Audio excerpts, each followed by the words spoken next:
오늘 우리에게 주시는 하나님의 말씀은 요한복음 13장 34절에서 35절 말씀입니다. 쉬운 성경 말씀으로 봉독합니다. 내가 너희에게 새 계명을 준다. 서로 사랑하여라. 내가 너희를 사랑한 것 같이 너희도 서로 사랑하여라. 너희가 서로 사랑하면 모든 사람이 너희가 내 제자인 줄 알 것이다. 아멘. 오늘 나에게 주시는 은혜의 말씀을 듣겠습니다. 매번 목사님께서 저희 별명을 새롭게 하십니다. 사랑 그 자체, 정호성 목사입니다. 기도하고 시작하겠습니다. 네. 아버지 하나님 감사합니다. 하나님께서 우리 가운데 계셔서 참 감사합니다. 우리의 마음을 열게 하시고 또한 인간의 힘으로 되지 않는 것들을 깨닫게 하여 주시고 특별히 오늘 말씀 가운데 사랑을 알아가게 하십니다. 하나님, 이 사랑을 우리가 제대로 알아 우리의 삶 가운데 온전히 전할 수 있는 자들이 될 수 있도록 성령 하나님 우리를 붙들어 주시옵소서.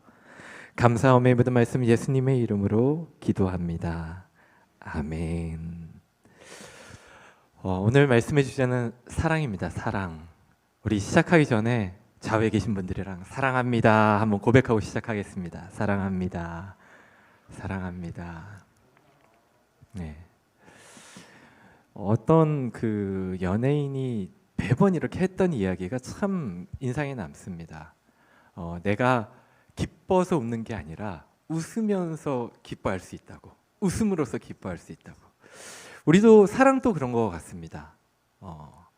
사랑할 만한 환경이 돼서 사랑하는 것이 아니라 사랑하겠다고 결단하면 그때부터 사랑할 수 있게 되는 것 같습니다. 그것이 우리 그리스도인이 지향해야 할 바가 아닌가라는 생각을 해봅니다. 어느덧 2023년이 밝았습니다. 그리고 조금 있으면 또 설 명절이 다가옵니다. 설 명절이 다가와서 오랜만에 식구들을 만나면은 그 식구들과 함께 이렇게 교제를 합니다. 그런데요, 우리 그리스도인들에게는 이때 거룩한 부담감이 생기는 경우가 있습니다. 왜냐하면 믿음으로 하나 되지 못한 경우, 그 믿지 않는 식구들을 어떻게 내가 잘 대할 수 있을까? 사실 제가 그렇거든요. 저는 제 친가 쪽은 믿지를 않으세요. 외가 쪽은 다 믿으시는데, 그러다 보니까 이제 명절 때 만나 뵈면 뭔가 그리스도인으로서 본을 보여야 할 것 같은 그런 부담감이 있습니다.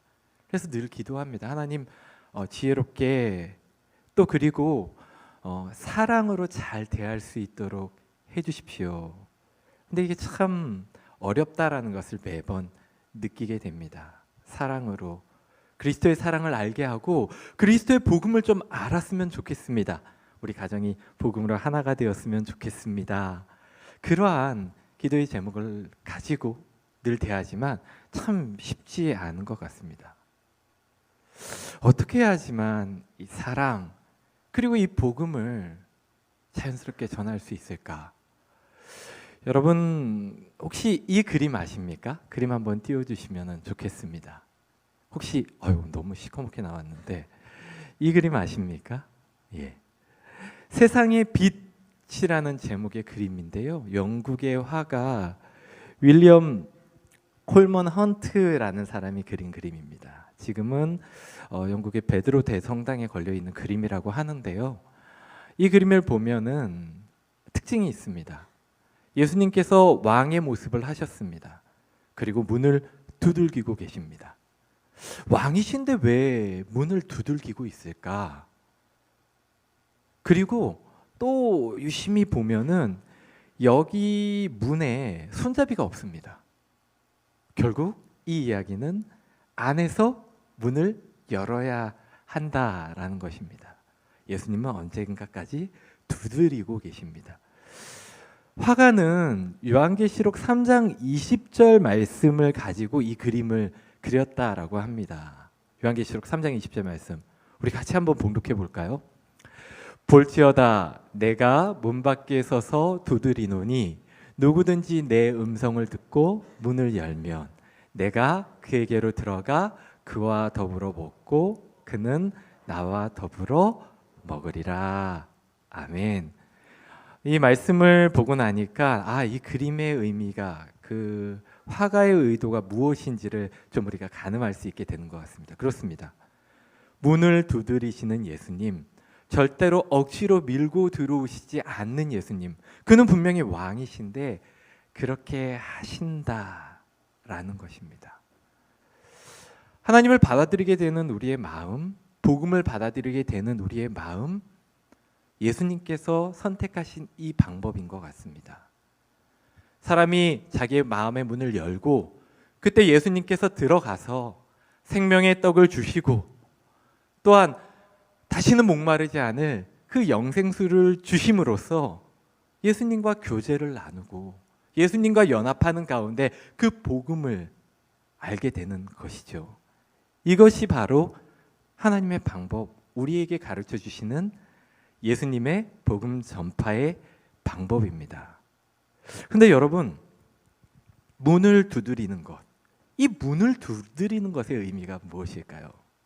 저는 이 문을 두드리는 것의 의미를 오늘 본문의 말씀과 연결지어서 한번 생각해 보고자 합니다. 한마디로 이야기하면 오늘의 키워드는 바로 사랑입니다. 예수님은 사랑으로, 사랑하는 마음으로 예수님의 문을 두드리는 행위는 바로 이 사랑과 연결된다라고 그렇게 저는 이야기하고 오늘 말씀을 나누려고 합니다.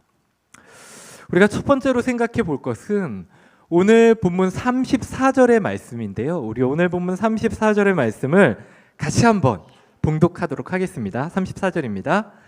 내가 너희에게 새 계명을 준다. 서로 사랑하여라. 내가 너희를 사랑한 것 같이 너희도 서로 사랑하여라. 아멘. 앞부분에 보면 예수님께서 그렇게 이야기를 하시죠. 예수님께서 새 계명을 주신다. 새 계명을 주신다. 여러분, 계명은 무엇입니까? 하나님께서 사람에게 준 것입니다. 하나님과 우리와의 관계 가운데 이루어지는 그 가운데 있는 것이 바로 사랑이다라고 그렇게 가르쳐주고 있습니다. 즉, 사랑은 하나님과 우리와의 관계 가운데에서 찾는 것이 먼저입니다. 내가 사랑을 할 수 있다고, 내가 사랑에 대해서 깨닫고 싶다고 아무리 노력한다 할지라도 오늘 성경의 말씀은 내가 너희에게 새 계명을 주노니 내가 너희에게 주노니 너와 나와의 관계 가운데 있는 것, 바로 거기에서 사랑이 있다. 사랑이 발견될 수 있다라는 것을 우리에게 가르쳐 준다라는 것입니다. 사랑하는 성도 여러분, 사랑은 하나님으로부터 배워야 하는 것입니다. 하나님께서는 우리에게 사랑을 가르치십니다. 여러분, 이런 우화가 있습니다. 고슴도치 2마리가 있었습니다. 지금처럼 추운 겨울날이었는데요. 이 고슴도치 2마리가 너무 추우니까 서로의 온기에 좀 의지하려고 서로 이렇게 다가갔습니다. 추워 그러면서 다가갔습니다. 근데 좀 가까워지니까 좀 따뜻해지는 것 같아요. 근데 조금 있다 보니까 아파! 왜냐하면 서로의 가시에 서로가 찔리기 시작하는 겁니다. 너무 아파. 좀 따뜻해지긴 했는데 너무 아파. 못 견디겠어. 그러면서 다시 떨어집니다. 그러다 보니까 조금 있다가 또 추워지는 겁니다. 추워. 이러다가 얼어 죽겠어. 다시 붙습니다. 그러다가 이번에는 가시가 안 난 배 쪽이나 이쪽으로 한번 좀 닿아보면 괜찮지 않을까? 하고 다가가지만 다시 붙자. 가시에 찔리고 또 아픕니다. 계속해서 고슴도치 2마리는 가까워졌다, 멀어졌다를 반복합니다. 여러분, 이게 고슴도치 딜레마입니다. 인간의 관계 가운데에서도 이런 모습들이 보인다라는 것이죠. 우리는 누구나 다 가시를 가지고 있습니다. 그래서 가까이 가다 보면 서로에게 상처를 입힙니다. 본의 아니게 상처를 입힙니다. 그리고 아파서 다시 멀어지면 또 외로움을 느낍니다. 그래서 다시 가까이 갑니다.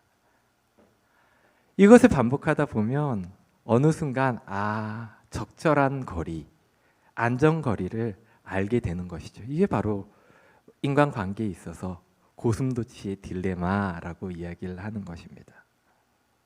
제가 이 예를 통해서 이야기하고 싶은 것은 우리 인간은요, 관계하는 법을 모릅니다. 잘 모릅니다. 우리는 다 깨어지고 다 가시가 있는, 상처가 있는 자들이기 때문에 서로 가까워지면 서로에게 상처를 줄 수밖에 없습니다. 근데 멀어지면 또 외로움을 느낍니다. 어떻게 해야 할까요? 그래서 어떤 사람들은 이 관계에 있어서 이거 관계에 있어서 지혜다라고 얘기하면서 불가근, 불가원 이렇게 이야기하는 분들도 있습니다.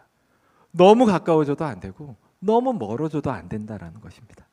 근데 여러분, 세상을 살다 보면 이 아무리 지혜의 말씀이라 하더라도 어떻게 그렇게 관계가 마음대로 됩니까? 아주 멀어질 수도, 아주 가까워질 수도. 참 어려운 문제인 것 같습니다. 그렇습니다. 사람은 관계에 있어서 어떻게 해야 할지를 모릅니다. 그래서 우리는 그 관계에 있어서 정말 중요한 사랑, 하나님이 이 땅 가운데 우리를 만들어 놓으실 때 하나님과 인간의 관계, 또 인간과 인간과의 관계에 있어서 무엇보다 중요한 원리를 바로 사랑이라고 말씀을 하셨고, 그 사랑을 우리에게 알려주기 원하시는 것입니다. 그러므로 우리는 관계 가운데 나아갈 때에 분명 하나님으로부터 사랑을 배워야 하는 것입니다. 그래서 예수님께서 너희에게 새 계명을 주노니 너와 나와의 관계에서 사랑을 배워라. 사랑을 배워라. 그렇게 말씀하고 계신 것입니다. 오늘 본문 34절의 말씀을 보면 내가 너희를 사랑한 것 같이 너희도 서로 사랑하라. 내가 너희를 사랑한 것 같이, 예수님이 사랑으로 보이신 것 같이 그것을 보고 배워라. 너희 스스로가 하는 것이 아니라 내가 한 것을 보고 배워라. 그래서 우리는 예수님의 말씀을 보면서 하나님께서 우리에게 주신 그 말씀 가운데에 사랑이 무엇인가를 끊임없이 발견하려고 노력해야 할 것입니다. 그러면 말씀하신 것처럼 예수님께서는 우리를 어떻게 사랑하셨을까요? 내가 너희를 사랑한 것 같이 라고 말씀하셨는데, 그러면 예수님은 어떻게 사랑하셨을까요? 저는 오늘 같은 본문인 요한복음 그 본문 안에서 예수님의 사랑에 대해서 잘 드러내고 있는 한 본문을 가지고 말씀을 또 나눠보고자 합니다. 요한복음 맨 마지막 장인데요, 21장 말씀, 그 중에서 우리 17절 말씀을 같이 한번 봉독하시겠습니다. 17절 말씀입니다. 세 번째로 예수님께서 베드로에게 말씀하셨습니다. 요한의 아들 시몬아, 내가 나를 사랑하느냐? 예수님께서 자기에게 세 번씩이나 내가 나를 사랑하느냐고 물으셨기 때문에 베드로는 거의 울상이 되었습니다. 아멘. 여러분, 이 장면이 어떤 장면인지 아시겠습니까? 예, 찬양으로도 또 나와 있죠. 이 장면에 대한 이야기가. 베드로가 예수님을 아주 그냥 강렬하게 부인을 했죠. 가룟 유다 못지않게 강렬하게 부인을 했습니다.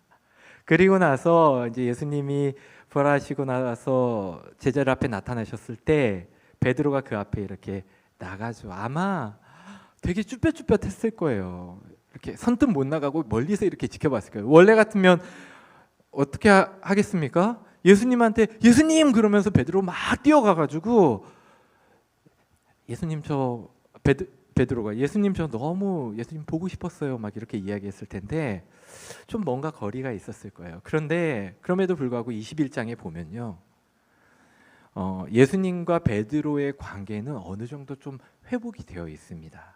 그래서 멀리서 예수님을 보니까 베드로가 물고기를 잡다가 바다에 그냥 뛰어듭니다. 그래서 막 수영을 해가지고 예수님한테 갑니다. 그것을 보면 더 이상 예수님께서 베드로가 배신한 그 문제를 문제 삼지 않으셨다라는 것이죠. 그런데요, 어느 정도 관계가 회복되었는데 예수님께서 베드로에게 이렇게 물어보십니다.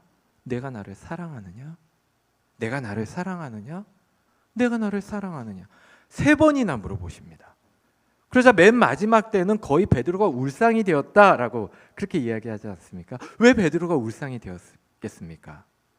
예수님께서 3번을 물어보실 때에 자신이 예수님을 부인한 그 3번의 사건이 떠올랐던 것입니다. 그러지 않았겠습니까? 나는 다 예수님께서 용서하신 줄 알았는데 갑자기 3번을 물어보시는 겁니다. 너 진짜 나 사랑하니? 사랑하니? 사랑하니? 맨 마지막에 대답을 계속 베드로는 네 대답을 하는데도 계속 물어보시는 것. 베드로가 그러니까 예수님이 아직까지 그 마음에 품고 계시나?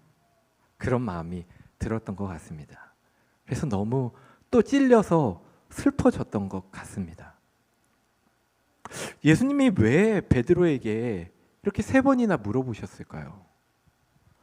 안타깝지만 성경은 왜 3번 물어보셨는지 대답하고 있지 않습니다. 무엇 때문에 물어보셨더라 이렇게 이야기하지 않습니다. 예전에 제가 신대원 다닐 때 원어 강독 그 시간이 있었는데 그때 헬라어로 이 본문을 볼 기회가 있었습니다. 근데 그 제가 본 헬라어 원어 본문에는 여기에 그렇게 기록이 되어 있었습니다. 예수님께서 베드로를 향해서 베드로야 네가 나를 아가페하니? 그러니까 베드로가 뭐라고 대답하냐고 그러면 아니요 예수님 저는 필레오해요 이렇게 이야기를 합니다. 또 한 번 물어보십니다. 베드로야 네가 나를 아가페하니? 아니요 저 예수님 필레오해요. 맨 마지막에 그러면 베드로야 네가 나를 필레오하니? 네 예수님 저 예수님 필레오해요. 아가페와 필레오의 그 사랑의 차이가 온도 차이가 있습니다. 아가페는 신적인 사랑, 필레오는 부모 자녀 간의 사랑이나 형제 간의 사랑. 어떤 의미인지 아시겠죠? 그런데요, 제가 본 본문은 그랬는데 나중에 이제 성경에 그 얘들을 이렇게 얘들을 찾아보니까 아가페와 필레오가 그렇게 사랑의 어떤 차이를 두고 사용되는 단어는 아니었습니다. 즉 그렇게 비록 이야기는 했지만 어떤 본문에는 그렇게 이야기했지만 단순히 사랑의 개념으로 네가 얼만큼 나를 사랑하냐 덜 사랑하냐 그걸로써 예수님의 그런 의미에서 물어보셨다라는 것은 아니라는 거죠. 그렇다면 어떤 의미일까? 왜 예수님은 3번이나 물어보셨을까? 과거의 그 아픔을 떠올릴 만큼 그렇게 예수님은 왜 베드로에게 이렇게 아픈 질문을 하셨을까? 제가 이 본문을 오랫동안 성경을 보면서 참 설교도 많이 했던 것 같습니다. 요한복음 21장 말씀 그리고 특별히 사랑에 대해서 사랑이란 무엇일까? 여러분 사랑은 단순한 어떤 개념으로 설명될 수 있는 것이 아닙니다. 성경은 전체에서 그 사랑에 대한 개념을 단순하게 신적인 사랑, 아버지와 자녀 간의 사랑, 형제 간의 사랑 그렇게 개념을 짓고 싶어 하죠. 왜냐하면 이 사랑이라는 것이 너무나 광범위한 그런 개념이기 때문에 요한은 심지어 하나님은 사랑이시다 라고 그렇게 이야기하지 않습니까? 사랑은 단순한 개념, 단순하게 우리가 이것이다 라고 말할 수 있는 것이 아닙니다. 그렇다면 오늘 제목에 서로 사랑하라라고 하셨는데 그러면 우리는 어떻게 해야 되는가? 예수님께서 하신 그 말씀의 전체를 봐야지만 그것을 끊임없이 깨달아 가야지만 우리는 사랑에 근접하는 행위를 할 수 있습니다. 그리고 더 나아가 예수님께로 하나님께로 받은 그 사랑을 하나님과의 관계 가운데 받은 계명 가운데 받은 그 사랑을 우리는 있는 그대로 우리에 담아 이 담은 것을 그대로 흘려보낼 때 우리는 비로소 거기에서 사랑이 무엇인지를 깨닫고 사랑한다라고 말할 수 있는 것입니다. 예수님께서 베드로에게 사랑에 대해서 가르쳐 주셨습니다. 내가 너를 사랑하느냐? 내가 나를 사랑하느냐? 내가 나를 사랑하느냐? 사랑에 대해서 단순한 개념을 알려주시는 것이 아니라 이 과정을 통해서 베드로를 회복시키시고 더 나아가 인류를 구원하시고 또한 돌이킬 수 없는 그 죄에 그 죽을 수밖에 없는 죄와 소멸의 환경 가운데에서 끌어내셔서 다시 한번 제자로서 그 베드로를 회복시키시는 놀라운 그 과정, 다시 사명을 주시는 그 과정을 포함한 모든 것이 사랑이다 라고 그렇게 베드로에게, 오늘 우리에게 가르쳐주고 계신 것입니다. 사랑하는 성도 여러분, 사랑은 바로 이것입니다. 예수님의 사랑은 바로 이것입니다. 여러분, 성경 한 줄 읽었다고 내가 사랑을 알 수 있는 것 아닙니다.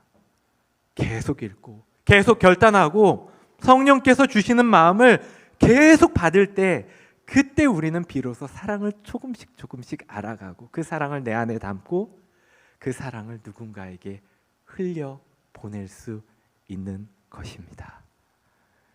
예수님은 바로 이러한 사랑을 우리에게 가르쳐 주고 계십니다. 이 사랑을 깨달아 알고 사랑을 행하실 수 있는 우리 사랑하는 성도 여러분 되시기를 주님의 이름으로 축원합니다.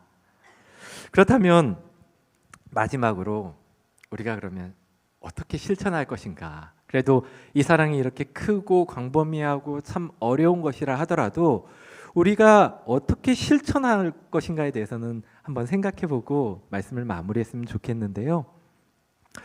우리가 예수님을 사랑하는, 그리고 그 사랑을 전하는 그 측면에서 우리는 두 가지 측면에서 생각해 보면 좋겠습니다. 먼저 첫 번째로 하나님과의 관계에 있어서, 또 형제 자매와의 관계에 있어서 사랑을 행하기로 마음의 결단을 하는 것입니다. 마음의 결단. 예수님은 그 예수님의 사랑을 입고 그 사랑의 은혜를 입은 자는 그냥 내가 한 번 입었다고 해서 그것이 끝나는 것이 아닙니다. 내가 한 번 입었으니까 난 사랑받는 자고 내가 사랑을 행할 수 있겠지, 이것이 아니라 끊임없이 사랑을 하겠다라고 매일매일 우리는 새롭게 결단해야 합니다. 매일 새롭게 결심하는 그러한 모습이 필요합니다. 요한복음 13장 35절 말씀에 보면요, 우리 35절 말씀을 같이 한번 봉독해 보겠습니다. 너희가 서로 사랑하면 모든 사람이 너희가 내 제자인 줄 알 것이다. 아멘. 저는 이 구절을 좀 바꿔서 얘기를 하고 싶습니다. 사랑하면 제자인 줄 알 것이다. 바꿔 얘기하면 제자는 사랑해야 한다가 됩니다. 여러분, 예수님의 제자가 되기를 원하십니까? 이 썩어져가는 세상에 제자가 되기를 원하십니까? 예, 아멘이 선뜻 안 나오시죠. 솔직하십니다. 감사합니다. 제자가 된다라는 것은 쉬운 일 아닙니다. 다시 한번 제가 묻겠습니다. 여러분 아멘 해주십시오. 여러분 예수님의 제자가 되시겠습니까? 아멘. 아멘 하셨습니다. 이제 제자가 되시면 사랑을 하고자 결단해야 합니다. 내가 예수님께로부터 사랑이라는 것을 매일매일 말씀을 통하여 깨달아 알기를 원합니다. 그러한 마음으로 성경을 읽으셔야 됩니다. 그리고 내가 그 사랑을 전하겠습니다. 내가 어떻게 하면 전할 수 있을까요? 라고 계속적으로 반복해서 생각하며 마음의 결단을 새롭게 해야 됩니다. 그래야 사랑할 수 있습니다. 우리는 모두 예수님의 제자입니다. 사랑을 해야 하는 제자입니다. 여러분 잊지 마십시오. 우리의 정체성은 사랑을 전하는 예수님의 제자입니다. 우리가 이 땅 가운데서 산 가장 중요한 사명, 예수님께서 베드로에게 내가 나를 사랑하느냐? 그래, 내 양을 치라, 내 양을 치라, 사랑하라, 사랑하라 말씀하셨다라는 것을 우리는 기억하고 매일 날마다 내가 사랑하겠습니다 라고 결단하는 그러한 삶이 되시기를 주님의 이름으로 축원합니다. 두 번째 우리가 해야 될 바는 무엇일까요? 구체적으로 실천하는 바의 두 번째는 성령님께 의지하면서 말씀 속에서 우리가 구체적으로 실천할 바를 찾는 것입니다. 여러분 얼마 전에 말씀 우리 카드 이렇게 뽑으셨죠? 그때 무슨 말씀 뽑으셨습니까? 저는 데살로니가 전서 5장 16절로부터 18절의 말씀을 뽑았습니다. 예. 거기 보면 우리 너무 잘 아는 말씀인데요. 항상 기뻐하라. 쉬지 말고 기도하라. 범사에 감사하라. 이것이 그리스도 예수 안에서 너희를 향하신 하나님의 뜻이니라. 이런 말씀 제가 뽑았습니다. 그래서 제가 카톡 그 사진에도 이걸 찍어가지고 딱 올려놨거든요. 근데 뽑을 당시에는 왜 하나님께서 나한테 이런 말씀을 주셨을까? 그 부분이 좀 의문이 들었던 것 같아요. 근데 2주간의 특별 새벽 예배를 드리고 그리고 계속 기도하면서 공동체 안에서 관계 안에서 또한 개인적으로 이 말씀을 내 마음 가운데 새기고 떠나지 말게 하라 라는 그 의미로 자연스럽게 다가왔습니다. 의식적으로 항상 기뻐할 수 있도록 노력하고 기도할 수 있도록 노력하고 감사할 수 있도록 노력하고 이것이 하나님께서 나의 마음 가운데 주시는 성령께서 주시는 마음이구나 라는 것을 깨닫게 되었습니다. 하나님께서는 분명 우리에게 말씀하십니다. 말씀으로 우리 가운데 역사하십니다. 제가 짧은 간증을 하나 하고 오늘 말씀 시간을 좀 마무리하려고 하는데요. 크리스마스 때 여러분 많은 게스트들을 초청하셨죠. 저도 게스트 한 분을 그때 그 전날 24일 날 저희가 6명의 사역자가 설교를 할 때 그때 제가 짧은 간증을 나눴었는데 게스트에 대한 간증을 나눴었는데 그 게스트분을 초청할 때 어떤 일이 있었냐 하면 먼저 하나님께서 그 상황을 만들어 주셨어요. 오히려 그분이 먼저 저한테 저 그 교회 가고 싶어요 이런 말씀을 먼저 하셨어요. 그래서 제가 그러면 가셔야죠. 그리고 나서 기도를 했습니다. 어떻게 하면 저분을 모시고 올 수 있을까? 한 달 정도 시간이 지났던 것 같아요. 그런데 마침 교회에서 우리 게스트를 초청해서 함께 예배하는 그 시간들이 열렸죠. 그래서 그분을 초청해야 되는데 어떻게 초청하면 좋을까 고민을 하다가 그때쯤에 어떤 그 성도님 한 분이 저한테 선물을 주셨어요. 꿀을 주셨는데 그 꿀을 이렇게 주시면서 편지를 써주셨어요. 메리 크리스마스. 목사님 피곤하실 때마다 꿀차 또는 꿀 이렇게 조금씩 드시면 좋으실 것 같아요. 그러면서 주셨어요. 너무 마음이 따뜻해지더라고요. 그래서 딱 받았는데 그런데 피곤할 때 이걸 먹어야겠다라고 생각을 하는데 불현듯 그분의 얼굴이 딱 떠오르는 거예요. 그분 피곤할 텐데 왜냐하면 그분이 최근에 사업을 새롭게 시작하셨거든요. 많이 피곤할 텐데 그 꿀을 보는 순간 그분의 얼굴이 떠오른 거예요. 제가 이 이야기를 저한테 선물 주신 그 성도님한테 하지는 못했는데 제가 오늘 설교 이후에 제가 한번 말씀을 드리려고 합니다. 그 꿀을 딱 받고 나서 이게 왠지 주시라고 한 것 같기도 하고 또 마음에 이 육신의 생각으로는 이건 내가 먹으면 참 피로를 없애는데 좋을 것 같은데 하는 마음과 이렇게 갈등을 하다가 정말 좋은 귀한 걸 주셔가지고 그것을 가지고 전도지를 가지고 제가 못 가고 아내를 시켰습니다. 아내를 시켜가지고 아내한테 이거 좀 전해주세요. 전해주시고 그날 와 달라고 말씀해 주세요. 그렇게 하고 저는 이제 기도를 하면서 아내를 통해서 보내드렸습니다. 그리고 나서는 저도 더 이상 이렇게 연락하지 않고 그냥 기도하면서 기다렸죠. 근데 25일 날 아침에 연락이 온 거예요. 저를 고객님이라고 부르시거든요. 고객님, 저 교회 가고 있어요. 어디로 가면 돼요? 이러면서 연락이 온 거예요. 그 아침에 있는 스케줄들이 있으셨는데 그걸 다 취소를 하시고 오신 거예요. 너무 감사하고 반가웠습니다. 맞이하고 같이 예배하고 그리고 보내드렸습니다. 그리고 이번 기도회를 하는 동안에 어떻게 하면 더 하나님의 말씀 가운데 그분을 초청할 수 있을까 하는 마음들이 계속 불현듯 떠오르더라고요. 여러분, 저는 사랑을 실천하고 복음을 전하는 것, 이것은 우리의 뜻이 아니라 성령께서 하는 일이라 생각합니다.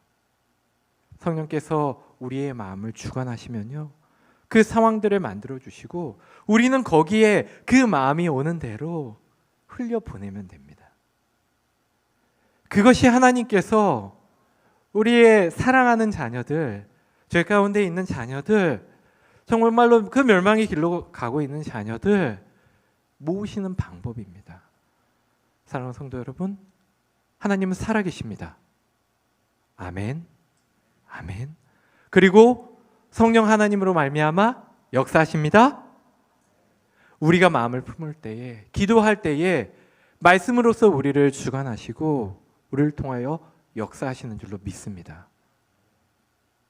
사랑하는 성도 여러분, 꼭 꿀이 아니어도 좋습니다.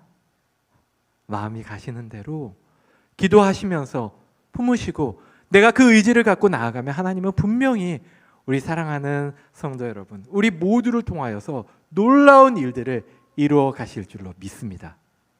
이것이 바로 살아계신 하나님이시며 또한 우리에게 서로 사랑하라 말씀하시는 예수님의 마음이신 줄 알고 그 마음을 받아 누리고 세상 가운데 빛과 소금으로 사랑을 전하며 사랑하며 뜨겁게 살아가는 그런 불꽃 같은 인생 되시기를 주님의 이름으로 축원합니다.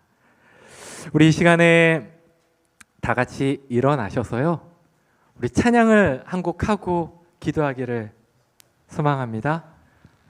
예수님께서 베드로에게 주셨던 것처럼 오늘 말씀에서 우리에게 말씀하시는 것처럼 우리에게 사랑의 사명을 주셨습니다. 우리가 이것을 어떻게 해야 할까요? 우리 이 시간 찬양하시면서 하나님의 꿈과 비전이, 그 사랑의 비전이 나를 통하여 역사하게 하여 주시옵소서. 우리 그런 마음으로 같이 찬양하며 기도하도록 하겠습니다.